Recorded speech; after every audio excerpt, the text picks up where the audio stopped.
I am now happy to announce that there will be no income tax payable up to income of আজ 1 ফেব্রুয়ারি কিন্তু ঘোষণা হয়ে গেল কেন্দ্রীয় বাজেট, এবং বলা হচ্ছে যে এই বাজেট ঘোষণার আগে নাকি তাৎপর্যপূর্ণভাবে নরেন্দ্র মোদীর মুখে শোনা গিয়েছিল যে তিনি বলেছিলেন, প্রার্থনা করব যাতে গরিব এবং মধ্যবিত্ত মানুষদের প্রতি মা লক্ষ্মী সদয় হন, অর্থাৎ মধ্যবিত্ত এবং গরিবের প্রতি নজর দেবে সরকার, এমন একটা কিন্তু ইঙ্গিত ছিল। আর নির্মলা সীতারমণের বাজেট ঘোষণার পরই কিন্তু সেই সম্ভাবনা সত্যি হয়ে গেল, অর্থাৎ আয়করের যে আয়করের ছাড়ের যে পরিমাণটা, সেই পরিমাণটা কিন্তু 7 লক্ষ টাকা থেকে করে দেওয়া হলো 12 লক্ষ টাকা।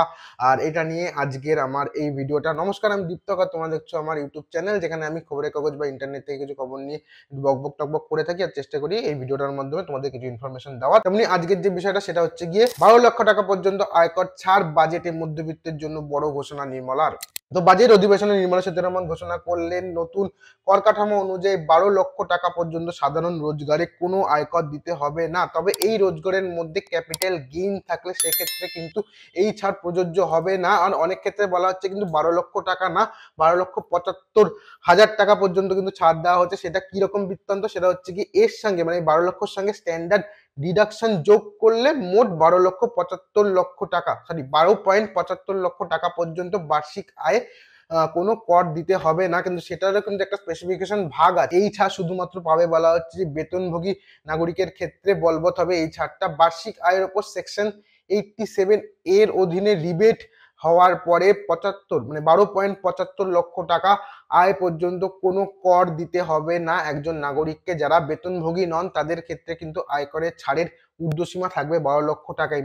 মানে শুধুমাত্র বলা হচ্ছে যে যারা বেতনভোগী তারাই কিন্তু ওই একটা পার্টিকুলার আরো 75,000 টাকা পর্যন্ত ছাড় পাবেন। সেক্ষেত্রে একটা 87 এর অধীনে রিবেট হওয়ার একটা জিনিস আছে, সেই জিনিসটার উপর ডিপেন্ড করে 12,75,000 টাকা পর্যন্ত তারা ছাড় পাবেন। তো আগের বছর মানে 2024-25 যে আর্থিক বছর ছিল সেক্ষেত্রে কিন্তু কর ছাড় ছিল 7 লক্ষ টাকা, মানে হচ্ছে কি আয়কর ছাড় ছিল 7 লক্ষ টাকা। কিন্তু এবার মানে হচ্ছে 2025-26 যে আর্থিক বছরে যে বাজেট পেশ হলো সেখানে কিন্তু বাড়িয়ে করে দেওয়া হলো 7 থেকে একেবারে 12 লাখ, কোনো ক্ষেত্রে সেটা 12.75 লাখ। যেটা কিনা একটু আগে বললাম, সেটা শুধুমাত্র বেতনভোগী যারা মানে যেটা বেতন পায় তাদের ক্ষেত্রে এই জিনিসটা হবে।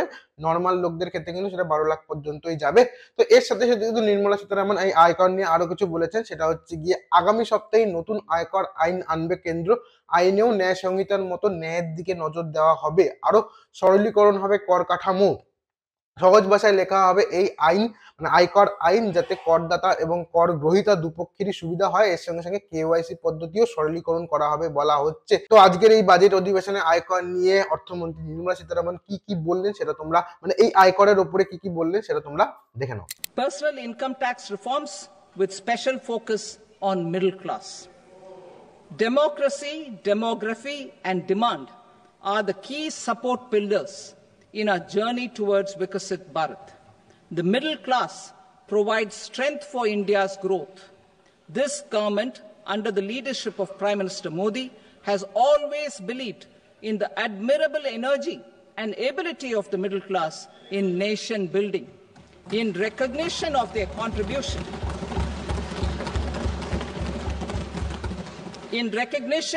contribution, we have periodically reduced their tax burden. Right after 2014, the nil tax slab was raised to 2.5 lakhs of rupees, which was further raised to 5 lakh rupees in 2019 and to 7 lakh rupees in 2023. This is reflective of our government's trust on the middle class taxpayers.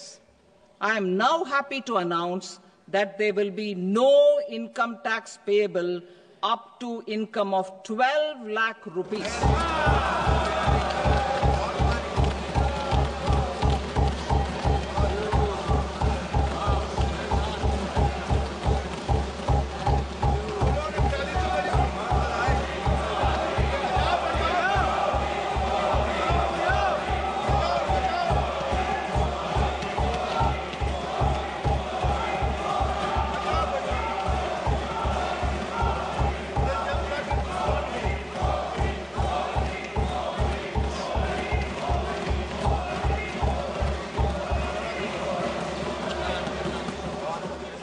So, average income income of 1 lakh per month other than the special rate income such as capital gains under the new regime. This limit will be 12.75 lakh for salaried taxpayers due to the standard deduction of 75,000. Slabs and rates are being changed across the board to benefit all taxpayers. The new structure will substantially reduce the taxes of the middle class and leave more money in their hands, boosting household consumption, savings and investment.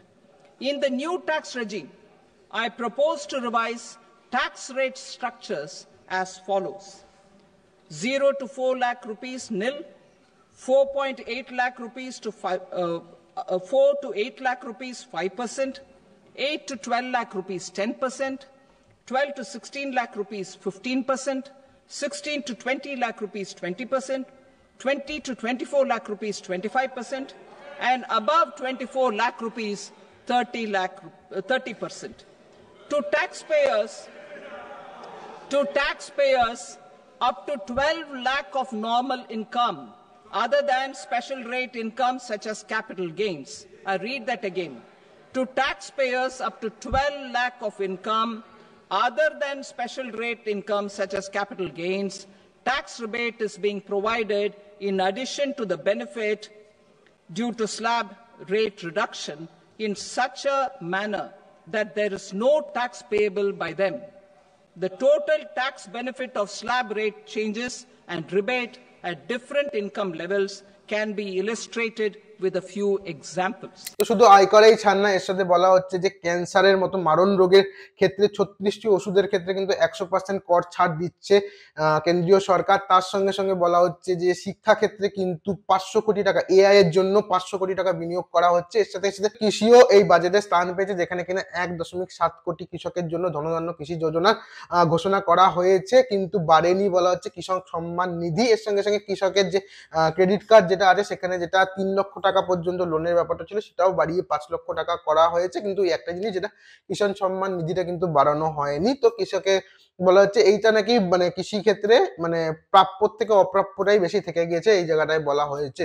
তো আজকের আমি একটা মানে main যে জিনিসটা, সেটা হচ্ছে কি আয়করের ছাড়, যেটা 7 লক্ষ থেকে বাড়িয়ে 12 লক্ষ বা 12.75 লক্ষ করা হয়েছে, সেটা নিয়ে আজকের এই ভিডিওটা করলাম। তার সঙ্গে আরো ছোট ছোট একটু ইনফরমেশন দিলাম, যেটা হচ্ছে কি শিক্ষা ক্ষেত্রে এআই এর ব্যবহারের জন্য 500 কোটি টাকা, তারপরে হচ্ছে কি ক্যান্সারের মতো মারণ রোগের জন্য, মানে মারণ রোগের জন্য না, মারণ রোগের 36টা ওষুধের জন্য 100% কর ছাড় দিয়ে দিচ্ছে, ওই ওষুধে আর কোনো কর লাগছে না। তার সঙ্গে যেটা বললাম, কৃষি ক্ষেত্রেও বাজেটে কিছু ঘোষণা করা হয়েছে, কিন্তু বলা হচ্ছে যে কৃষি ক্ষেত্রে প্রাপ্যর থেকে অপ্রাপ্যটা থেকে গেছে বেশি।